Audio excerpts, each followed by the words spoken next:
நாள் இப்படி நம்மளுடைய பாரத்தை நம்மளே சுமந்து கொண்டிருப்போம்? நீங்க யோசிங்க, எவ்வளவு நாள் நம்மளுடைய நோயை நம்மளே சுமந்து கொண்டிருப்போம்? உங்களுடைய வேதனை யாரையும் சொல்லாதபடி எவ்வளவு நாள் நீங்களே உள்ள வைத்திருப்பீங்க?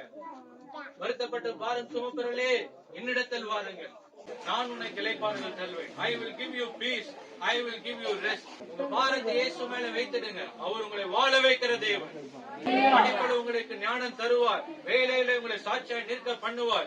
எந்த இடத்துல இருந்தாலும் கர்த்தர் உங்களை ஆசீர்வாதமாக வைக்கதான் இயேசு ரட்சகர் உங்களிடத்துல பிறந்திருக்கிறாங்க. சமாதான நிம்மதி யார் தர முடியும்? இயேசு மாத்திரம் தான் தருவார். அதற்கு நான் என்ன செய்யணும்? ஒண்ணும் இல்ல, இயேசப்பாக்கு உங்க இருதயத்துல இடம் கொடுக்கணும். எத்தனை பேர் தருவீங்க? பெரிய விஷயமா?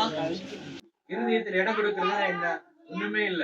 இயேசுவே இருதயத்துல வந்து வாசம் பண்ணுங்க, பாவத்தை விட்டு விலக்கி சமுதாயத்துல என்ன ஆசீர்வதிங்க, அவ்வளவுதான். இது கஷ்டமா? இன்னைக்கு உங்க உள்ளத்துல இயேசு வரணும், உங்க இல்லத்துல இயேசு வரணும்.